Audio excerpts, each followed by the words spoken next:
Começou a sua aula de história, meu chapa. Vamos lá. Uh!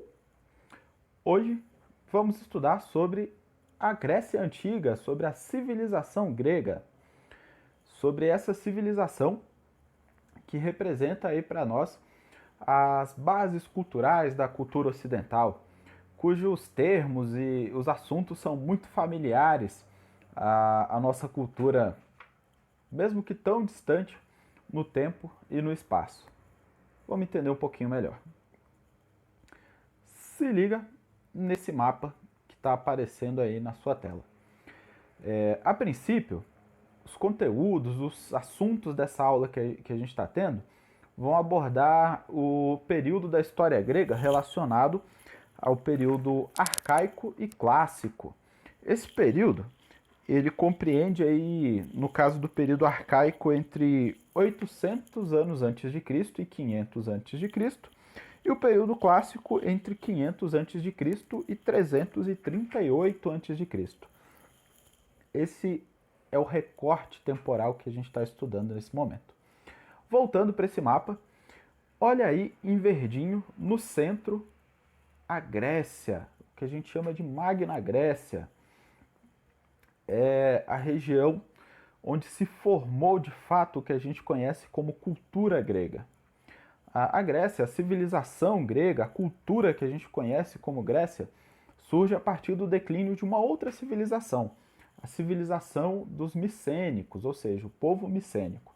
A partir do declínio dessa civilização, começam a surgir ali pequenas comunidades nessa região da Grécia, comunidades que vão se organizar em assembleias, numa forma primitiva de democracia, e que vão se organizando de maneira política.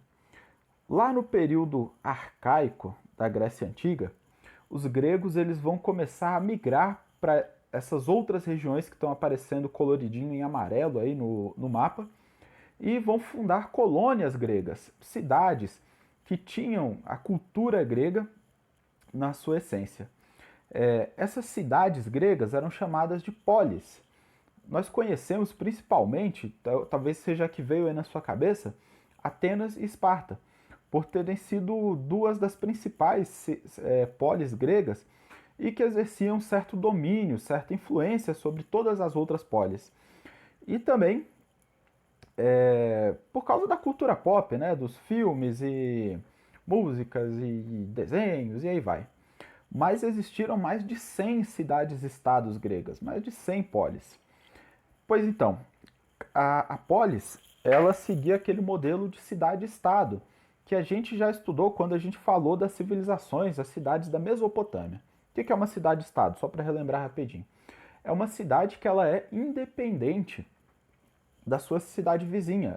As cidades são independentes umas das outras. No caso da Grécia, apesar de partilharem da mesma cultura, da mesma língua, da mesma religião, essas cidades-estados elas tinham muitas vezes organizações políticas e sociais diferentes. A exemplo de Atenas e Esparta.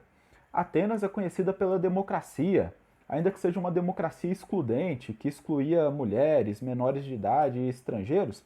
Atenas é famosa pela sua democracia, pela discussão dos temas políticos em praça pública, pela cidadania ateniense.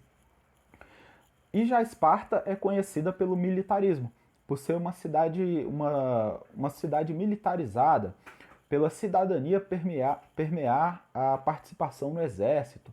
O cidadão espartano ele é um soldado.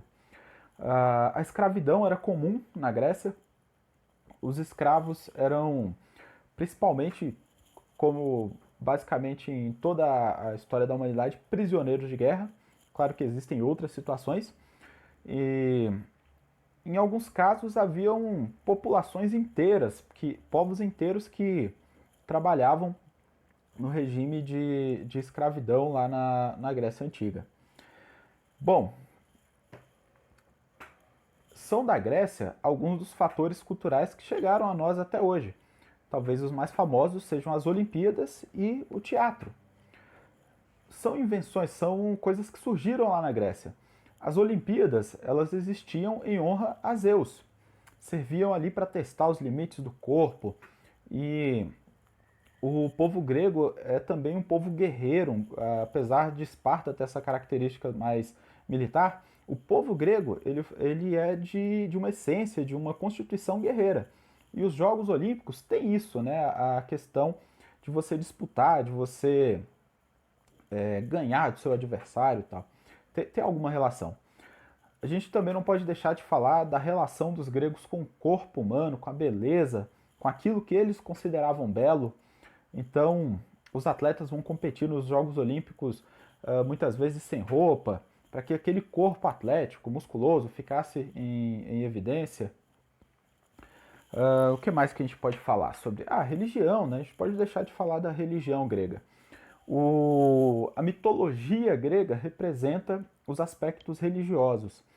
Os deuses gregos, eles tinham formas humanas e a mitologia, a história da interação desses deuses com a realidade servia para explicar vários fatores da constituição humana. A ira, a raiva, o amor, o medo, a necessidade de fazer guerra também. Tudo isso fazia parte dessa cosmologia da civilização grega. A ideia aqui era a gente falar rapidamente, falar um pouquinho sobre essa civilização. Espero ter te ajudado a conhecer um pouco mais sobre a história da Grécia. Qualquer dúvida, é nóis. Tchau pra você. Fica aí com Deus.